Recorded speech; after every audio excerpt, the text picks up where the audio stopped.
ജനുവരി മാസം 7-ാം തീയതി ക്രിസ്തുവർഷം 2026 പാലാരിവട്ടം ബൈബിൾ ചർച്ച് മലയാളം കൂട്ടായ്മയിൽ നിന്ന് ദൈവവചനവുമായി ദൈവകൃപയാൽ ഒരിക്കൽ കൂടി വിൻസെൻ്റ് തോമസ്.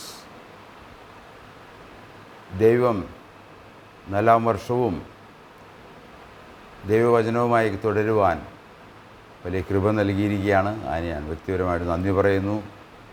എന്നെ കേൾക്കുന്ന ഏവർക്കും കർത്താവായ യേശു ക്രിസ്തുവിൻ്റെ ധന്യനാമത്തിൽ കൃപയും സമാധാനവും നേർന്നുകൊള്ളുന്നു. ഇന്നത്തെ തിരുവചന വായന ഗലാത്യ ലേഖനം അതിൻ്റെ 4-ാം അധ്യായത്തിൻ്റെ 8 മുതൽ ഉള്ള 11 വരെയുള്ള വാക്യങ്ങൾ. ഗലാത്യ ലേഖനം 4-ാം അധ്യായം 8 മുതലുള്ള വാക്യങ്ങൾ. എന്നാൽ അന്നു നിങ്ങൾ ദൈവത്തെ അറിയാതെ സ്വഭാവത്താൽ ദൈവങ്ങളല്ലാത്തവർക്ക് അടിമപ്പെട്ടിരുന്നു. ഇപ്പോഴോ ദൈവത്തെ അറിഞ്ഞും വിശേഷിച്ച് ദൈവം നിങ്ങളെ അറിഞ്ഞുമിരിക്കെ നിങ്ങൾ പിന്നെയും ബലഹീനവും ദരിദ്രവുമായ ആദ്യ പാഠങ്ങളിലേക്ക് തിരിഞ്ഞ് അവയ്ക്ക് പുതുതായി അടിമപ്പെടുവാൻ ഇച്ഛിക്കുന്നത് എങ്ങനെ? നിങ്ങൾ ദിവസങ്ങളും മാസങ്ങളും കാലങ്ങളും ആണ്ടുകളും പ്രമാണിക്കുന്നു. ഞാൻ നിങ്ങൾക്ക് വേണ്ടി അധ്വാനിച്ചത് വെറുതെയായി എന്ന് ഞാൻ ഭയപ്പെടുന്നു. ഗലാത്യർക്ക് എഴുതിയ ലേഖനത്തിൽ ഗലാത്യ വിശ്വാസികളെ സംബന്ധിച്ച് അവരെ സുവിശേഷീകരിച്ച് അത് അവർ വിശ്വസിച്ചതിന് ശേഷം അന്യദൈവങ്ങളെ വിട്ട് സാക്ഷാൽ ജീവനുള്ള ദൈവത്തെ സേവിക്കുവാൻ അവർ തീരുമാനിച്ചതിന് ശേഷം, അത് വിശ്വസിച്ചതിന് ശേഷം പിൽക്കാലങ്ങളിൽ പൗലോസ് അപ്പോസ്തലൻ്റെ ഈ എഴുതുന്ന ആ കാലഘട്ടത്തിൽ തന്നെ അവർ പിന്മാറ്റത്തിലേക്ക് പോയി, അവർ വീണ്ടും അടിമത്തത്തിലേക്ക് പോയി, ദാസത്വത്തിലേക്ക് പോയി, ആദ്യ പാഠങ്ങളിലേക്ക് പോയി എന്നുള്ളതാണ് ഇതിൻ്റെ ബാക്ക്ഗ്രൗണ്ട്. നമ്മൾ ഈ പുതുവത്സരത്തിൽ നമ്മൾ ദൈവത്തെ സ്നേഹിക്കാനും സേവിക്കാനും നമ്മൾ ആഗ്രഹിക്കുമ്പോൾ, അവൻ്റെ പുത്രൻ്റെ വരവിനായി നമ്മൾ കാത്തിരിക്കുമ്പോൾ ഈ പാഠങ്ങൾ നമുക്ക് വളരെ ഗുണകരമായിരിക്കും എന്ന് ഞാൻ വിചാരിക്കുകയാണ്. അതുകൊണ്ട് നമുക്ക് പ്രാർത്ഥിച്ച് ഇന്നത്തെ ക്ലാസ് നമുക്ക് ആരംഭിക്കാം. സ്വർഗീയ പിതാവേ, അവിടത്തേക്ക് ഞങ്ങൾ നന്ദിയും സ്തുതിയും സ്തോത്രങ്ങളും അർപ്പിക്കുന്നു. പുതിയ വർഷങ്ങളെ കാണുവാൻ അല്ലെങ്കിൽ കണ്ണുകളെ തുറന്നുവല്ലോ, ഞങ്ങൾക്ക് ജീവിക്കാൻ അവസരം നൽകിയല്ലോ, നന്ദിയോടെ സ്തുതിക്കുന്നു. ഈ വർഷം ഏറ്റവും അനുഗ്രഹീതമായൊരു വർഷം, പ്രത്യാശയുടെ വർഷം, അനുസരണത്തിൻ്റെ വർഷം, വിശ്വാസത്തിൻ്റെ വർഷം, തിരുവചനത്തിലേക്ക് തിരിയേണ്ട ഒരു വർഷമാക്കി തീർക്കുവാൻ തക്കോണം കർത്താവ് പ്രസാദിക്കണമേ. ഞങ്ങൾ വായിക്കുന്ന വേദഭാഗങ്ങൾ കർത്താവ് പരിശുദ്ധാത്മാവും ഞങ്ങളെ പഠിപ്പിക്കണമേ. മാനവും മോദയോടേക്ക് നൽകുന്നു, യേശു ക്രിസ്തുവിൻ്റെ നാമത്തിൽ അപേക്ഷിക്കുന്നു, ആമേൻ. നാം കഴിഞ്ഞ ആഴ്ച 2025 ഡിസംബർ 31-ാം തീയതിയായിരുന്നു. അത് ഒരു പുതുവത്സര സന്ദേശമായിട്ടാണ് അത് നാം ആ സന്ദേശം അയച്ചത്. നിങ്ങൾക്ക് ഗുണകരമായിരുന്നു എന്ന് ഞാൻ പ്രതീക്ഷിക്കുകയാണ്. വീണ്ടും ഞാൻ ഒരിക്കൽ കൂടി ഓർപ്പിക്കട്ടെ, ഈ വർഷം 4-ാമത്തെ വർഷമാണ്. പാലാരിവട്ടം ബൈബിൾ ചർച്ച് മലയാളം കൂട്ടായ്മയുടെ 4-ാമത്തെ വർഷത്തിലേക്ക് നമ്മൾ കാൽ വയ്ക്കുകയാണ്. ഒരുപാട് കൃപയും അനുഗ്രഹങ്ങളും ആവശ്യമാണ് എന്ന് നിങ്ങളെ ഞാൻ ഓർപ്പിക്കുകയാണ്. പുതുവത്സരത്തിലെ നമ്മുടെ പഠനം ഇപ്രകാരമായിരുന്നു. ചട്ടപ്രകാരമുള്ള എന്ന് വെച്ചാൽ നിയമാനുസൃതമായ ജീവിതമാണ് അനുഗ്രഹമായിരിക്കുന്നത്. നമ്മുടെ ഇഷ്ടപ്രകാരം നാം ജീവിച്ചാൽ, മനുഷ്യൻ പറയുന്നത്, സംഘടനകൾ പറയുന്നത്, മതസംഘടനകൾ പറയുന്നത് വിശ്വസിച്ച് അത് നമ്മൾ അനുസരിച്ചാൽ അതിൽ വിജയം പ്രാപിക്കുക അസാധ്യമാണ്. അതുകൊണ്ട് ദൈവവചനത്തിൻ്റെ അനുസരിച്ച് ചട്ടപ്രകാരം ഉള്ള ഒരു ആരംഭവും തുടർച്ചയും അനുസരണവും നമുക്ക് നമ്മുടെ ജീവിതത്തിൽ ആവശ്യമാണ്. അതുമാത്രമല്ല, രണ്ടാമതായിട്ട് നാം കഴിഞ്ഞ വർഷാവസാനത്തിൽ ചിന്തിച്ചത്, പുതുവത്സരത്തോടുള്ള ബന്ധത്തിൽ ചിന്തിച്ചത് ദൈവത്തെ പ്രസാദിക്കുന്ന ജീവിതം. പട്ടാളത്തിൻ്റെ ഒരു ഉപമയാണ് നൽകിയിരിക്കുന്നത്. മൂന്നാമതായിട്ട് നാം പരിഗണിച്ചത് കർത്താവിൻ്റെ പ്രത്യാശ ഉള്ള ജീവിതം. ക്രൈസ്തവ ജീവിതം ഒരു പ്രത്യാശയുടെ ജീവിതമാണ്. ഒരു പ്രത്യാശ എന്താണ്?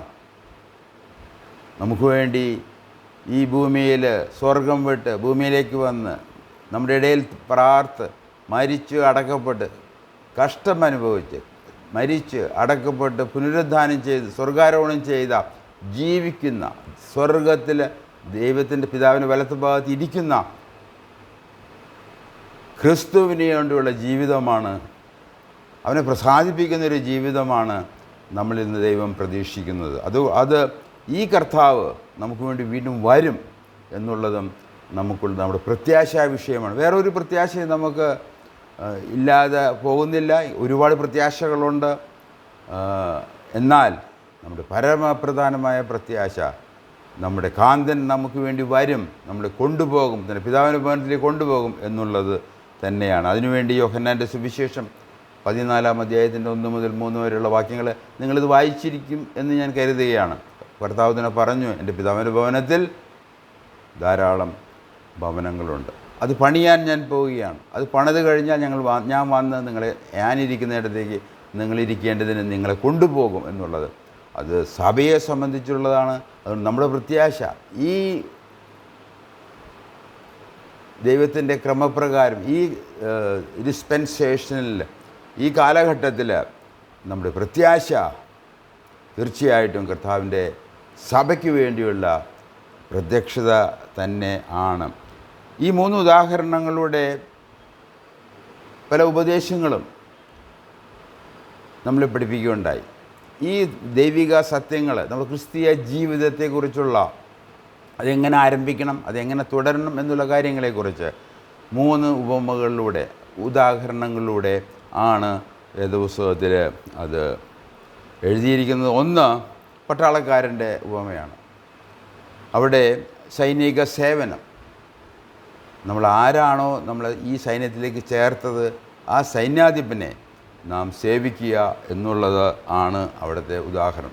നമ്മൾ ഇതിലേക്ക് ചേർത്തത്, യേശുക്രിസ്തുവിൻ്റെ പട്ടാളത്തിലേക്ക് നമ്മളെ ചേർത്തത്, അവൻ്റെ സഭയിലേക്ക് നമ്മളെ ചേർത്തത്, അവൻ്റെ ശരീരമാവുന്ന സഭയിലേക്ക് നമ്മളെ ചേർത്തത്, അംഗങ്ങളാക്കി തീർത്തത് അവനെ സേവിക്കാനാണ്. ഉദാഹരണം പറഞ്ഞിരിക്കുന്നത് പട്ടാളക്കാരൻ, സൈനിക സേവനമാണ്. അത് 2 തിമോത്തി 2-ാം അധ്യായത്തിൻ്റെ 4-ാം വാക്യത്തിലാണ് നാം അതിൽ നിന്നാണ് എടുത്തത്. അതുപോലെ തന്നെ 2 തിമോത്തി 2-ന്റെ 5-ാം വാക്യത്തിൽ കായികൻ്റെ ഒരു ഉദാഹരണം കൂടെ പറയുകയുണ്ടായി. ചട്ടപ്രകാരം കായിക മത്സരം നടത്തണം. നമ്മുടെ ഓട്ടം, മൽപ്പിടുത്തം, ഏത് കായിക മത്സരമായാലും അതിന് ചട്ടങ്ങളുണ്ട്. ആ ചട്ടപ്രകാരം ഓടിയില്ലെങ്കിൽ അതിന് കിരീടം പ്രാപിക്കാൻ അസാധ്യമാണ്. അതുകൊണ്ട് നമുക്ക് ക്രിസ്തീയ ജീവിതം തുടങ്ങണമെങ്കിൽ കർത്താവായ യേശു ക്രിസ്തുവിൻ്റെ വചനം ആവശ്യമാണ്, ദൈവവചനം ആവശ്യമാണ്. അതിൽ നിന്ന് തുടങ്ങുകയും തിരുവചനപ്രകാരം തുടരുകയും തിരുവചനത്തിലെ കൽപ്പനകൾ അനുസരിക്കുകയും ചെയ്യേണ്ടത് പരമപ്രധാനമാണ്. 3-ാമതായിട്ടുള്ള ഉദാഹരണം കൃഷിക്കാരൻ്റെ ഉദാഹരണമാണ്. അത് കർത്താവായ യേശു ക്രിസ്തുവിൻ്റെ വരവിനോടുള്ള ബന്ധത്തിൽ, സഭയ്ക്കായിട്ടുള്ള വരവിനായിട്ടുള്ള ബന്ധത്തിൽ യോഹന്നാന്റെ സുവിശേഷം 14-ാം അധ്യായത്തിൽ 1 മുതൽ 3 വരെയുള്ള വാക്യങ്ങളുടെ അടിസ്ഥാനത്തിൽ നാം പറഞ്ഞു, കൃഷിക്കാരൻ്റെ ദീർഘക്ഷമ പോലെ. കൃഷിക്കാരനെ സംബന്ധിച്ചിടത്തോളം അവൻ കഷ്ടപ്പെട്ട് അവൻ വിതയ്ക്കുന്നു, ആ വിളവിന് അവൻ അർഹനാണ്.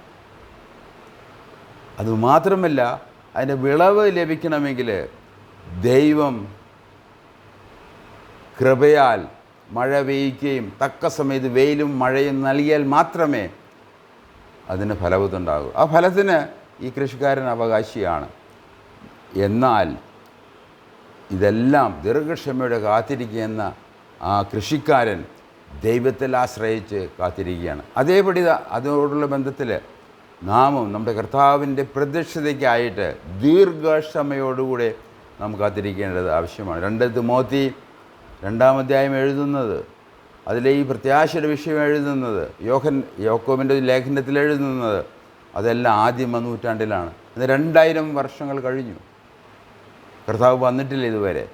എന്നാൽ വരാനുള്ള സാധ്യതകൾ, അതിനുവേണ്ടിയുള്ള ഒരു ആരംഭം, അതിനുവേണ്ടിയുള്ള ചില സൂചനകൾ നമുക്ക് ലഭിച്ചു കഴിഞ്ഞിരിക്കുകയാണ്. അതുകൊണ്ട് ഈ കൃഷിക്കാരനെ പോലെ നാം ദീർഘക്ഷമയോടുകൂടി കർത്താവിൻ്റെ പ്രത്യാശയോടുകൂടി നമ്മുടെ ജീവിതം നാം നയിക്കേണ്ടത് ആവശ്യമാണ്. അങ്ങനെ ചട്ടപ്രകാരം ക്രൈസ്തവം ആരംഭിക്കുക, ചട്ടപ്രകാരം ക്രൈസ്തവം തുടരുക, ദൈവവചനമനുസരിച്ചായിരിക്കണം നമ്മുടെ ക്രിസ്തീയത ആരംഭിക്കുന്നത്, തുടർന്ന് അനുസരിക്കേണ്ടതെന്നുള്ളത് ഞാൻ നിങ്ങളെ ഒരിക്കൽ കൂടി ഓർപ്പിക്കുകയാണ്. അതുമാത്രമല്ല, മനുഷ്യ സംഘടനകൾ, മനുഷ്യരുണ്ടാക്കിയ മതങ്ങൾ, സംഘടനകൾ, അവരനുസരിച്ചതുകൊണ്ട് ദൈവിക തലത്തിൽ യാതൊരു ഗുണവും ഉണ്ടാകാൻ പോകുന്നില്ല. ഇതാണ് നമ്മൾ കഴിഞ്ഞ ആഴ്ചയിൽ പുതുവത്സരത്തിൽ നമ്മുടെ വിഷയമായി എടുത്തത്. എന്തുകൊണ്ട് ചട്ടപ്രകാരം, എന്തുകൊണ്ട് നിയമാനുസൃതം, എന്തുകൊണ്ട് ദൈവവചനപ്രകാരം ജീവിതം തുടങ്ങുകയും തുടരുകയും ചെയ്യേണ്ടത്, അതിൻ്റെ ആവശ്യകത നമ്മൾ മനസ്സിലാക്കിയിരിക്കേണ്ടത് ആവശ്യമാണ്. അതിനുള്ള ചില കാരണങ്ങൾ നമുക്ക് തിരുവചനത്തിൽ നിന്ന് കണ്ടെത്താം. ഒരു പരമപ്രധാനമായൊരു കാരണം നാം ഇവിടെ കണ്ടെത്താൻ പോവുകയാണ്. എന്തുകൊണ്ട് ദൈവവചനപ്രകാരം തിരഞ്ഞെടുപ്പുകൾ, തീരുമാനങ്ങൾ, അനുസരണം എന്നിവ നമ്മുടെ ദൈവവചനപ്രകാരം ആയിരിക്കണം. നമ്മുടെ വിഷയം അതാണ്. അല്ലാത്തുള്ള ഒന്നും തന്നെ അത് ദൈവസന്നിധിയിൽ വില പോകുകയില്ല എന്നുള്ളതാണ്. അതിനായി നമ്മൾ ഏദൻ തോട്ടത്തിലേക്ക് നമുക്ക് പോകാം. 2-ാം അധ്യായം, ഉൽപ്പത്തി പുസ്തകം അതിൻ്റെ 2-ാം അധ്യായം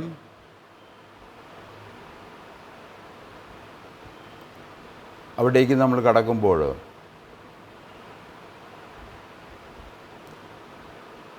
നമ്മൾ ഏദനിലേക്ക് നമ്മൾ പോകുമ്പോൾ നമുക്കറിയാം, അവിടെ 2-ാം അധ്യായത്തിൻ്റെ 7 മുതൽ വാക്യങ്ങൾ നമ്മൾ വായിക്കുമ്പോൾ, 2-ാം അധ്യായം അതിൻ്റെ 7 മുതൽ 23 വരെയുള്ള വാക്യങ്ങൾ, ഞാനത് മുഴുവനായിട്ട് വായിക്കാൻ പോകുന്നില്ല, എങ്കിൽ തന്നെ ചില കാര്യങ്ങൾ നിങ്ങളെ ഓർപ്പിക്കാൻ ആഗ്രഹിക്കുകയാണ്. 2-ാം അധ്യായത്തിൻ്റെ ഉൽപ്പത്തി പുസ്തകം, നാം ഈ വർഷം ആരംഭങ്ങളും ദൈവം എവിടെ നിന്ന് ആരംഭിച്ചു അവിടെ നമ്മൾ ആരംഭിക്കാൻ ശ്രമിക്കുകയാണ്. ദൈവം സൃഷ്ടിച്ചു, സൃഷ്ടാവാണ് എന്നുള്ള അവിടെ നമ്മൾ ആരംഭിക്കാൻ പോവുകയാണ്. അതിൻ്റെ 7-ാം വാക്യത്തിൽ നമുക്കറിയാം, യഹോവയായ ദൈവം നിലത്തെ പൊടി കൊണ്ട് മനുഷ്യനെ നിർമ്മിച്ചിട്ട് അവൻ്റെ മൂക്കിൽ ജീവശ്വാസമൂതി മനുഷ്യൻ ജീവനുള്ള ദേഹിയായി തീർന്നു. നമ്മളെ സൃഷ്ടിച്ച വിധം അവിടെ എഴുതിയിരിക്കുകയാണ്. 8-ാം വാക്യത്തിൽ, അനന്തരം യഹോവയായ ദൈവം കിഴക്ക് ഏദനിൽ ഒരു തോട്ടമുണ്ടാക്കി താൻ സൃഷ്ടിച്ച മനുഷ്യനെ അവിടെ ആക്കി. അപ്പോൾ ആദാം മാത്രമേ ഉള്ളൂ. ഏദനിൽ ഒരു തോട്ടമുണ്ടാക്കി. ഏദൻ തോട്ടമല്ല, ഏദനിൽ ഒരു തോട്ടമുണ്ടാക്കി ദൈവം ആദാമിനെ അവിടെ ആക്കി. കാണുവാൻ ഭംഗിയുള്ളതും തിന്മാൻ നല്ല ഫലമുള്ളതുമായ ഓരോ വൃക്ഷങ്ങളും തോട്ടത്തിൽ നടുവിൽ ജീവവൃക്ഷവും നന്മ തിന്മനെക്കുറിച്ചുള്ള അറിവിൻ്റെ വൃക്ഷവും യഹോവയായ ദൈവം നിലത്തുനിന്ന് മുളപ്പിച്ചു. തോട്ടം തന്നെ നനപ്പാനും ഒരു നദി ഏദനിൽ നിന്ന് പുറപ്പെട്ടു. അത് അവിടെ നിന്ന് 4 ശാഖയെ പിരിഞ്ഞു. അങ്ങനെ ഒരു മനോഹരത മാത്രമല്ല, വെള്ളം, അതിനൊരു നദി, അത് 4ആയിട്ട് പിളർന്ന് അത് ഒഴുകുകയാണ്. അതിനുശേഷം യഹോവയായ ദൈവം മനുഷ്യനെ കൂട്ടിക്കൊണ്ടുപോയി ഏദൻ തോട്ടത്തിൽ വേല ചെയ്യുവാനും അതിനെ കാപ്പാനും അവിടെ ആക്കി. ദൈവം ആദാമിന് വേണ്ടി, മനുഷ്യവർഗത്തിനു വേണ്ടി ചെയ്ത അത്ഭുതകരമായ പരിപൂർണമായ സാഹചര്യങ്ങൾ നമ്മൾ ഓർത്തിരിക്കേണ്ട ആവശ്യമാണ്. അതാണ് നമ്മൾ 2-ാം അധ്യായത്തിൽ വായിക്കുന്നത്. യഹോവയായ ദൈവം മനുഷ്യനോട് കൽപ്പിച്ചത് നിന്നാൽ തോട്ടത്തിലെ സകല വൃക്ഷങ്ങളിലും നിൻ്റെ ഫലം നിനക്ക് ഇഷ്ടം പോലെ തിന്നാം. അപ്പോൾ എന്ത് തിന്നണം, എന്ത് തിന്നരുത് എന്നുള്ളത് ദൈവം അവന് തീരുമാനിച്ചു കൊടുത്തു, കൽപ്പിച്ചു കൊടുത്തു. നിങ്ങൾക്ക് ഏത് വൃക്ഷവും തിന്നാം, എന്നാൽ നന്മ തിന്മകളെക്കുറിച്ചുള്ള അറിവിൻ്റെ വൃക്ഷത്തിൻ്റെ ഫലം തിന്നരുത്, തിന്നുന്നാൾ നീ മരിക്കും. അതായിരുന്നു കൽപ്പന. അപ്പോൾ 99% സ്വാതന്ത്ര്യവും ഒരു കൽപ്പനയും, അതാണ് ദൈവം തുടക്കത്തിൽ ആദാമിന് കൊടുത്തത്. എന്നാൽ അവിടെ തെറ്റുപറ്റിപ്പോയി. അതുകൊണ്ടാണ് ഈ ചട്ടപ്രകാരമുള്ള, ദൈവവചനപ്രകാരമുള്ള, ദൈവ ഇഷ്ടപ്രകാരമുള്ള, ദൈവകൽപ്പനയ്ക്ക് അനുസൃതമായ ഒരു ജീവിതം ക്രൈസ്തവൻ തുടങ്ങുകയും തുടരുകയും അനുസരണമില്ല എങ്കിൽ നമ്മുടെ ജീവിതം വെറുതെയാണ് എന്ന് ഓർപ്പിക്കാൻ ഞാൻ ആഗ്രഹിക്കുകയാണ്. അനന്തരം യഹോവയായ ദൈവം മനുഷ്യന് ഏകനായിരിക്കും നന്നല്ല, ഞാൻ നിനക്ക് തക്കതായൊരു തുണയെ ഉണ്ടാക്കി കൊടുക്കും എന്ന് അരുളി ചെയ്തു. അതിനുശേഷം നമുക്കറിയാം, ദൈവം ആദാമിൻ്റെ വാരിയലിൽ നിന്ന് ഒരു സ്ത്രീയെ ഉണ്ടാക്കി അവന് കൊടുത്തു, ഒരു വൈഫിനെ കൊടുത്തു, ഒരു ദമ്പതിയെ കൊടുത്തു, ഒരു വിവാഹം കഴിച്ചു കൊടുത്തു എന്ന് നമുക്കിവിടെ മനസ്സിലാക്കാവുന്ന കാര്യമാണ്. അതിനുശേഷം അവന് ചില ഉത്തരവാദിത്തങ്ങൾ കൊടുത്തു. മൃഗങ്ങൾക്ക് പേരിടുക. ദൈവസൃഷ്ടിയിൽ, അത്ഭുതകരമായ ഈ സൃഷ്ടിയിലെ ഓരോ മൃഗങ്ങൾക്കും ഓരോ വസ്തുക്കൾക്കും അതിന് പേര് കൊടുക്കുക എന്നുള്ളത് അത് ആദാമിൻ്റെ ജോലിയായിരുന്നു.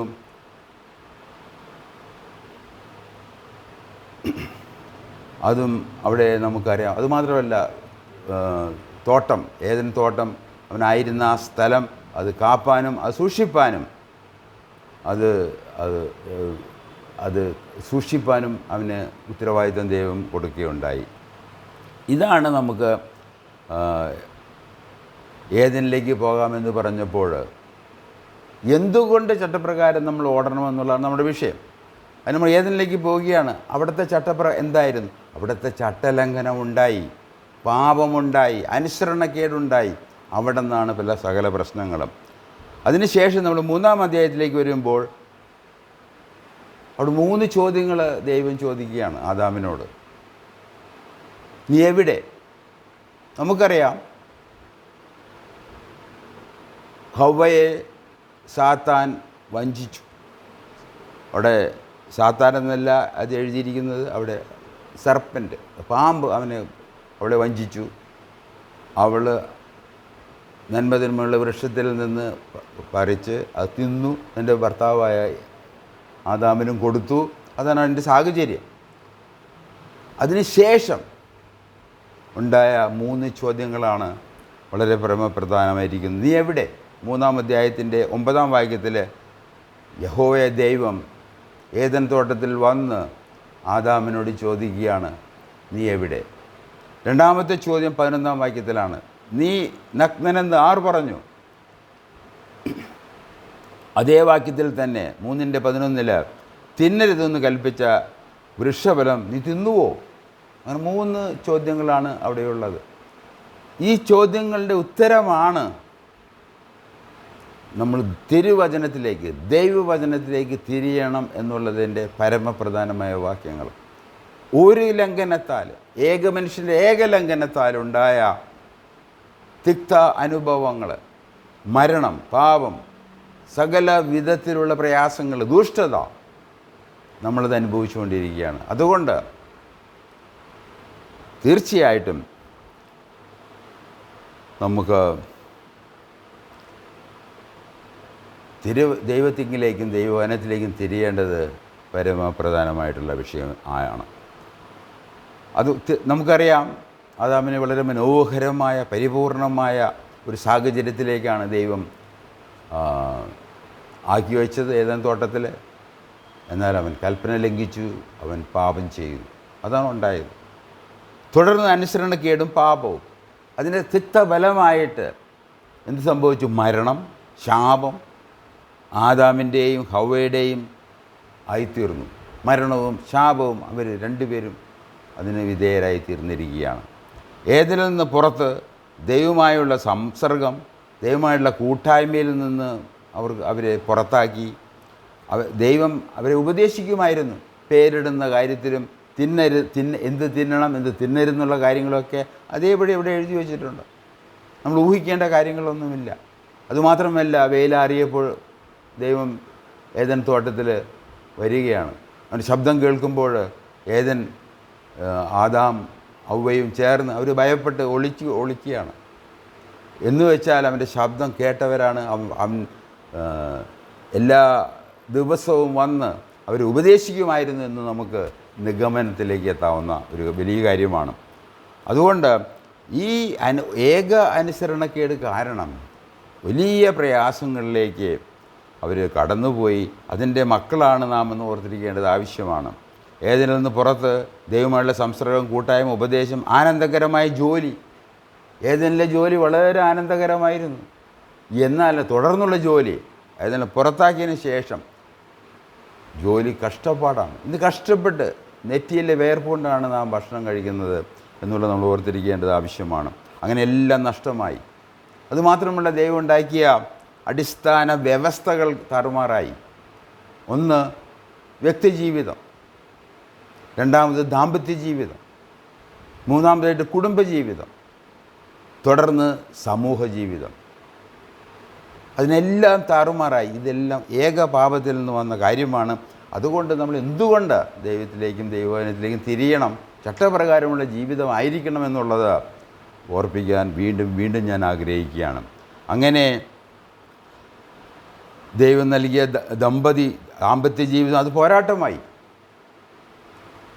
ഇന്ന് ദാമ്പത്യ ജീവിതം ദൈവം ഉദ്ദേശിച്ച പോലെയുള്ള ഏതാനിലെ ഒരു സന്തോഷത്തിൻ്റെ ദിവസങ്ങളല്ല, ഇന്ന് പോരാട്ടമാണ്. അവിടെ എഴുതിയിരിക്കുന്നത് ഭാര്യയും ഭർത്താവും തമ്മിൽ ഒരു മത്സരം അവിടെ നടക്കുകയാണ്.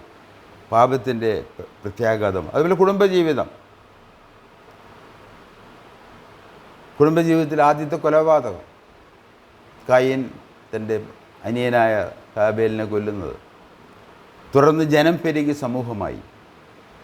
ആ സമൂഹത്തിൽ നടന്ന കാര്യങ്ങൾ അത് വളരെ വിചിത്രമാണ്.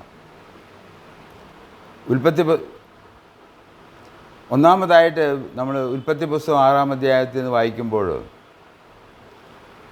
അവിടെ എഴുതിയിരിക്കുന്നതിൻ്റെ ഉൽപ്പത്തി പുസ്തകം അതിൻ്റെ 6-ാം അധ്യായത്തിൽ അവിടെ എഴുതിയിരിക്കുന്ന മനുഷ്യൻ ഭൂമിയിൽ പെരുകി തുടങ്ങി, അവർക്ക് പുത്രന്മാർ ജനിച്ചപ്പോൾ ദൈവത്തിൻ്റെ പുത്രന്മാർ മനുഷ്യപുത്രന്മാരെ സൗന്ദര്യമുള്ളവരെന്ന് കണ്ട് തങ്ങൾക്ക് ബോധിച്ച ഏവരെയും ഭാര്യയായി എടുത്തു.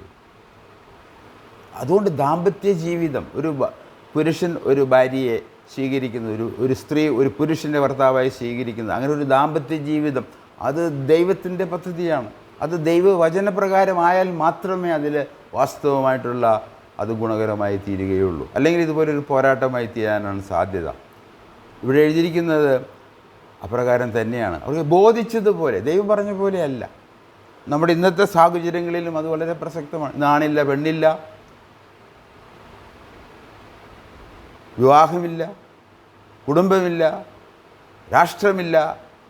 അങ്ങനെ ദൈവത്തിൻ്റെ അടിസ്ഥാനമായിട്ടുള്ള വ്യവസ്ഥകൾക്ക് വ്യത്യസ്തമായ രീതിയിലേക്ക് മനുഷ്യൻ ഇന്ന് കടന്ന് ആ അന്ത്യകാലത്തിലേക്ക് നാം വന്നിരിക്കുകയാണ്. അതുകൊണ്ട് നാം തിരിച്ച് ദൈവത്തിങ്കിലേക്കും ദൈവത്തിലേക്കും തിരിയേണ്ടത് പരമപ്രധാനമായ വിഷയമാണ്. ഉൽപ്പത്തി പുസ്തകം 6-ാം അധ്യായത്തിന് 5-ാം വാക്യത്തിൽ നമ്മൾ വായിക്കുമ്പോൾ മനുഷ്യൻ്റെ ദുഷ്ടത വർദ്ധിച്ചിരിക്കുന്നുവെന്നും അവൻ്റെ ഹൃദയത്തിലെ ചിന്തയും ഭാവനയും എപ്പോഴും ദുഷിച്ചതെന്നും മാത്രമാണെന്നും കർത്താവ് കണ്ടു. ഭൂമുഖത്ത് മനുഷ്യനെ സൃഷ്ടിച്ചതിൽ കർത്താവ് പരിതപിച്ചു. അത് അവിടുത്തെ ഹൃദയത്തെ വേദനിപ്പിച്ചു.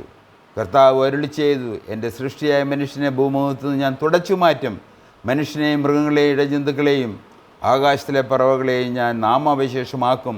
അവയെ സൃഷ്ടിച്ചതിൽ ഞാൻ ദുഃഖിക്കുന്നു. എന്നാൽ നോഹ കർത്താവിൻ്റെ പ്രീതിക്ക് പ്രാപ്തനായി. ഇത് വേദപുസ്തകത്തിലെ ചരിത്ര സംഭവം എഴുതിയിരിക്കുകയാണ്. മനുഷ്യർ ദുഷ്ടന്മാരായി തീർന്നിരിക്കുകയാണ്. അതുകൊണ്ട് നമുക്കറിയാം, വലിയൊരു ജലപ്രളയം വന്നു. നോഹയുടെ ഭാര്യയും 3 മക്കളും അവരുടെ ഭാര്യമാരാണ് 8 പേരും മാത്രം രക്ഷ പ്രാപിക്കുകയും ആ രക്ഷ പ്രാപിച്ച ജനമാണ് നാം. അതിൽ നിന്ന് വന്ന ജനമാണ്. നമുക്കറിയാം, തുടർന്ന് ജലപ്രളയത്തിന് ശേഷം ബാബേൽ കൊട്ടാരം നിമ്രോദിൻ്റെ നേതൃത്വത്തിൽ ദൈവത്തിനെതിരായിട്ടുള്ള മത്സരം, ദൈവത്തിൻ്റെ ഹിതത്തിനെതിരായിട്ടുള്ള മത്സരം, ദൈവത്തിൻ്റെ കൽപ്പനകൾക്ക് വിപരീതമായിട്ടുള്ള മത്സരം. ദൈവം എന്ത് ചെയ്തു? 70 ഭാഷകളുണ്ടാക്കി 70 രാഷ്ട്രങ്ങളാക്കി അതിനെ വിഭജിക്കുകയാണുണ്ടായത്. ഇന്ന് നമ്മൾ നോക്കുമ്പോൾ അത് 194 ഇപ്പോൾ സോമാലിലാൻഡ് എന്ന ഒരു രാഷ്ട്രം കൂടി അത് വന്നിരിക്കുകയാണ്. ഇതിലെത്ര രാഷ്ട്രങ്ങൾ ഉണ്ട്?